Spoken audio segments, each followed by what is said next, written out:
Welcome once more to Buhari Bello Auditorium of the National Human Rights Commission. This is Human Rights House. This is where we make pronouncements that affect the promotion and protection of human rights of the citizens of this country. This morning we want to talk about the advisories the Commission is issuing in respect of the 2019 elections, especially with regard to hate speech, fake news, election violence, and IDP participation in the elections, and also the plan of the Commission to monitor the 2019 general elections. Distinguished guests, ladies and gentlemen, it gives me great pleasure to welcome you to this media briefing on the activities on hate speech, on the advisories on hate speech, fake news, electoral violence, and IDP participation in the 2019 general elections.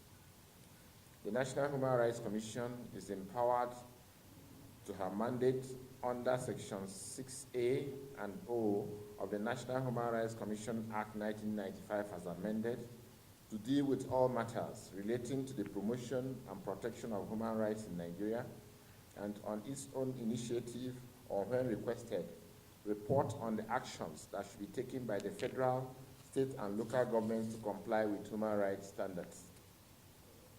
The Commission affirms the citizen's right to freedom of expression and the media as a fundamental right guaranteed in regional, international, and domestic human rights instruments.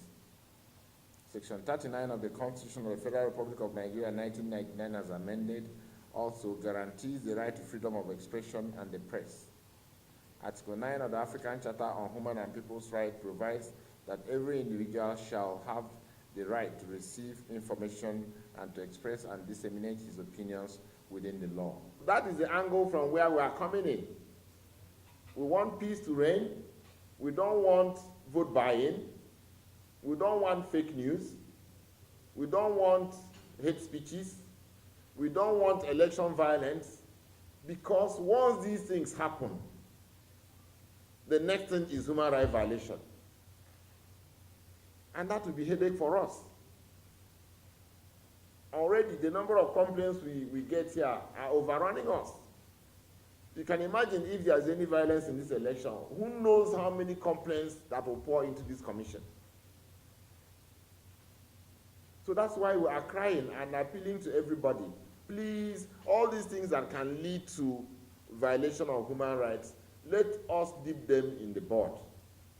And we believe that if our advice is heeded by all, I think it will provide a level playing field which we need to succeed in these elections. So, the government is together. Whether it is NBC talking, whether it's Federal Minister of Information, whether it's human rights is between government and civil society. Our own is to say things how they are. If we need to advise the government, we have to advise them. If we need to advise civil society, we have to advise them. That is our duty, that is our mandate. And we'll do that without, fearing whose horse is God. We'll say it as it is. So what we don't want is anything that will lead to the violation of human rights, whether it is done by individuals or political parties or key political actors or government functionaries or civil society or INEC. Human Rights Commission will fight against it.